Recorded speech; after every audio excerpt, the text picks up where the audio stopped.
Hello everyone. आज हम लोग ईएसआईसी स्कीम के बारे में देखेंगे और समझने का प्रयास करेंगे कि ये स्कीम के अंदर में कौन कौन सी ऐसी महत्वपूर्ण जानकारी है जो हमें पता होना चाहिए। मैं विशाल आज आपको इस टॉपिक के बारे में जानकारी देने वाला हूँ।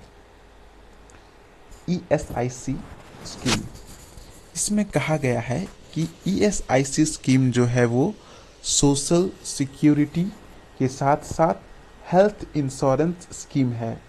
यानी कि ये किस टाइप की स्कीम हो गई? तो दो टाइप की स्कीम हो गई। एक है सोशल सिक्योरिटी, सोशल सिक्योरिटी के साथ साथ हेल्थ इंश्योरेंस स्कीम। यहाँ पे हेल्थ इंश्योरेंस स्कीम का मतलब तो समझते ही होंगे कि अगर कोई कर्मचारी बीमार पड़ जाता है तो हेल्थ इंश्योरेंस के तहत उनका इलाज मुफ्त में कराया जाता है। सोशल सिक्योरिटी का मतलब क्या है?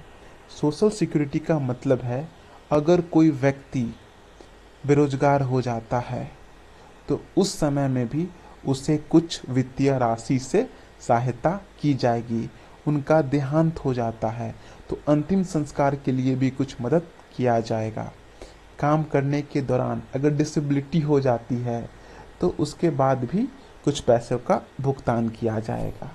ये सारी फैसिलिटी होने के कारण ही ईएसआईसी स्कीम को हम लोग सोशल सिक्योरिटी के साथ साथ हेल्थ इंश्योरेंस स्कीम के नाम से भी जानते हैं।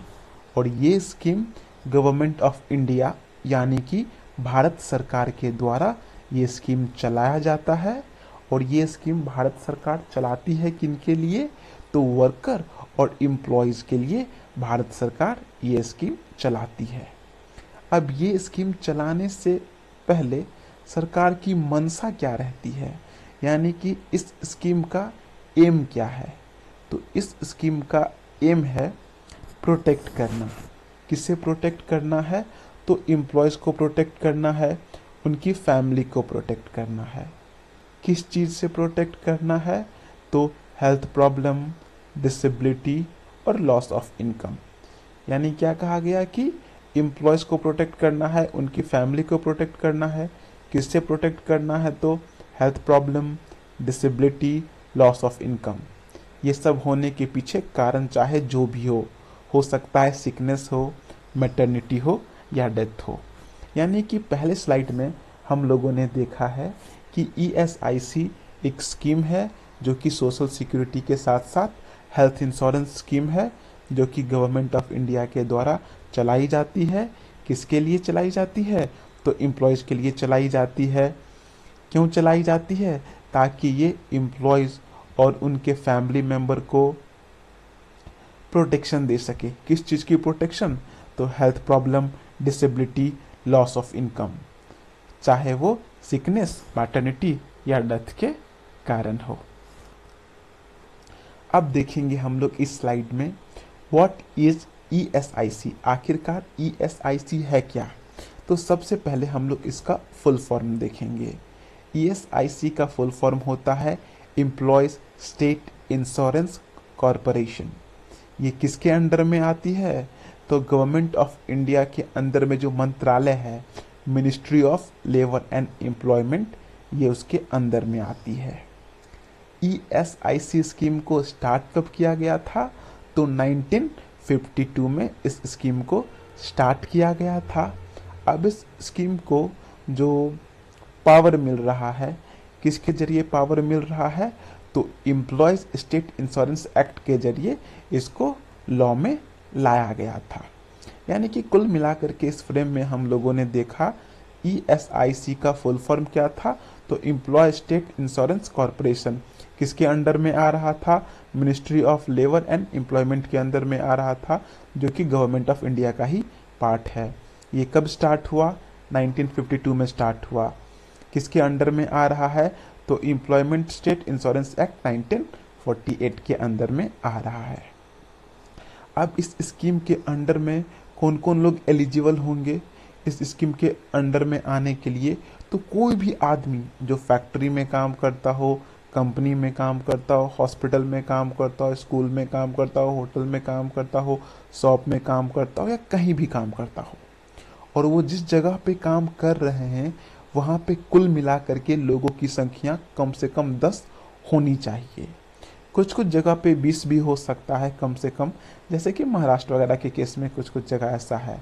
बट ओवरऑल 10 या 10 से अधिक लोग उस जगह पे काम करते हो, और जो भी कर्मचारी काम कर रहे हैं उन कर्मचारी की मंथली इनकम 21,000 से ऊपर नहीं होनी चाहिए। हाँ, अगर कोई डिसेबिलिटी का आदमी जो डिसेबल हो, वो आदमी अगर काम कर रहा है तो वो अगर 25,000 तक भी कमा रहा है तो भी वो इसके अंडर में कवर होगा। और ये स्कीम फर्स्ट डे, जिस दिन आप किसी कंपनी को ज्वाइन करोगे, ज्वाइनिंग के डे से ही ये स्कीम चालू हो जाती है। यानी कुल मिलाकर के हम लोगों ने इस फ्रेम में देखा है कि who is cover under ESIC। तो कोई भी आदमी कवर हो सकता है, चाहे फैक्ट्री में काम करे, स्कूल में काम करे, होटल में काम करे, हॉस्पिटल में काम करे, जहाँ भी काम कर रहा हो वहाँ पे कर्मचारी की संख्या कम से कम 10 तो होनी ही चाहिए। और जो भी कर्मचारी काम कर रहे हैं उनकी तनख्वाह कम से कम 21,000 होनी चाहिए।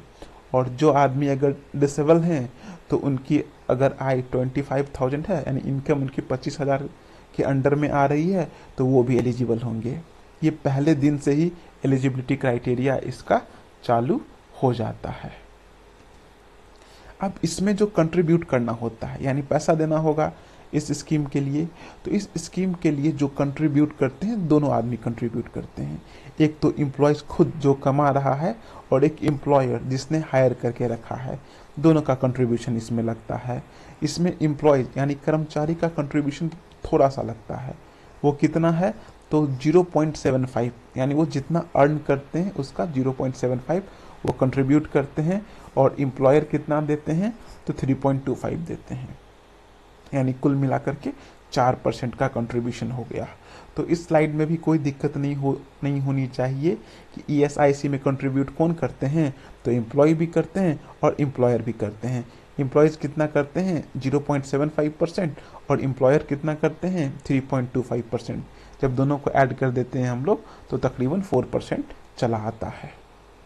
अब ESIC का आइडेंटिटी कार्ड कैसा होता है या पहचान कार्ड कैसा होता है, तो ये आप जैसे ही कंपनी को ज्वाइन करोगे, ज्वाइन करने के साथ ही आप ESIC के लिए रजिस्ट्रेशन करोगे, और जैसे ही आपका रजिस्ट्रेशन कंप्लीट होगा आपको एक कार्ड मिलेगा। वो कार्ड के फॉर्म में भी हो सकता है, जिस पे आपका इंश्योरेंस नंबर लिखा हुआ होगा, और आप वो कार्ड ले करके ऑल ओवर इंडिया में जितने भी हॉस्पिटल हो, डिस्पेंसरी हो, कहीं भी आप जा कर के अपना मुफ्त में इलाज करवा सकते हैं।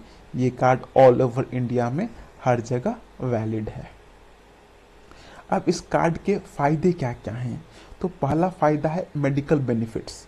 अब इस मेडिकल बेनिफिट्स का फ़ायदा किसको मिलेगा, जो कर्मचारी काम कर रहा है और जिसके पास ESIC कार्ड है उसको तो फ़ायदा मिलेगा ही, साथ साथ उनके स्पाउस को मिलेगा, उनके बच्चों को मिलेगा और उनके माता पिता को भी मिलेगा।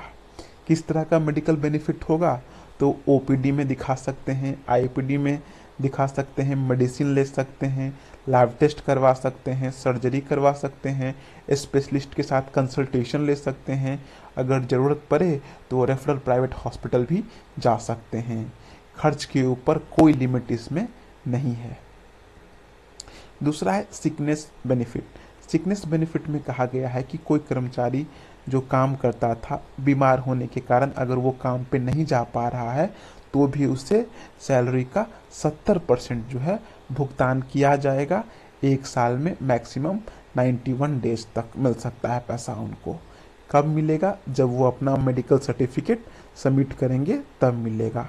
अगर कोई बीमारी बहुत गंभीर है, सीरियस बीमारी है, जैसे कि TB, कैंसर, हार्ट डिजीज़, तो इस केस में 80% उनके वेजेस का उनको दिया जाएगा।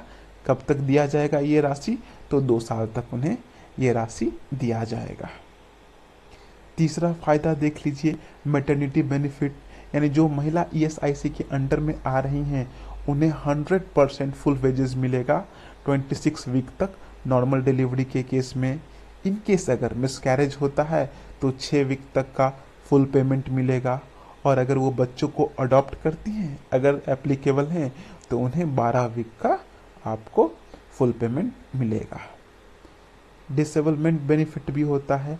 अगर कोई आदमी को टेम्पररी डिसेबलमेंट हो गया, वो काम कर रहे थे और काम करने के दौरान अगर इंजरी हो गई तो उनको 90% तक वेजेस दिया जाएगा, जब तक कि वो पूरी तरीके से रिकवर ना कर लें। और अगर डिसेबिलिटी ऐसी है कि परमानेंट डिसेबिलिटी हो गई, तो उसके बेसिस पे उसका परसेंटेज निकालने के बाद उनको मंथली पेंशन जब तक वो जीवित रहेंगे तब तक के लिए उनको मिलेगा। इसमें जो लोग उनके ऊपर डेथ के केस में क्या होता है कि कोई कर्मचारी काम कर रहे थे और काम करने वाले लोगों का डेथ हो गया, उस केस में 90% जो वेजेस है उसका उनकी स्पाउस, उनके बच्चे या उनके डिपेंडेंट वंस को दिया जाता है। अगर कोई कर्मचारी जो काम कर रहे थे ईएसआईसी के अंडर में, अब उन्हें कंपनी बंद हो गई, जिसकी वजह से काम से हटना पड़ा, रिट्रेंचमेंट हो गया, यानी कि कंपनी ने छटनी किया और उन्हें हटा दिया, या परमानेंट डिसेबिलिटी हो गया, तो ये सारे केस में 50% जो उनका वेजेस है वो है उनको मिलेगा। और कब तक मिलता रहेगा, तो पूरे 24 महीने तक, यानी कि 2 साल तक अगर उनको काम नहीं भी मिलता है तो भी ईएसआईसी के अंडर में उन्हें पैसा मिलता रहेगा। और इस दौरान मेडिकल बेनिफिट भी अगर वो लेना चाहें तो उनको मिलेगा। इन केस कर्मचारी का डेथ हो गया है, उस केस पे उनके घर वालों को 15,000 रुपया दिया जाता है, ताकि वो जो जिनका देहांत हुआ है उनका अंतिम संस्कार सही से किया जा सके। इसके अलावा और भी बेनिफिट हैं, जैसे कन्फाइनमेंट एक्सपेंसेस। अगर किसी ने ईएसआईसी हॉस्पिटल का इस्तेमाल नहीं किया और उन्होंने बच्चों को जन्म दिया, तो उसके लिए उन लोग को सारी फैसिलिटी वो ईएसआईसी के जरिए पैसे का भुगतान कर दिया जाता है। कोई लोग को वोकेशनल रिहैब के लिए जाना है तो उनमें भी ये मदद करते हैं। किसी आदमी को डिसेबिलिटी हो गया, उनको नया तरह का स्किल सीखना है तो स्किल ट्रेनिंग का भी काम करवाते हैं। ओल्ड एज मेडिकल केयर भी देते हैं आफ्टर रिटायरमेंट। ईएसआईसी हॉस्पिटल और डिस्पेंसरी पूरे भारत में है, उनका खुद का हॉस्पिटल, डिस्पेंसरी और मेडिकल कॉलेजेस है।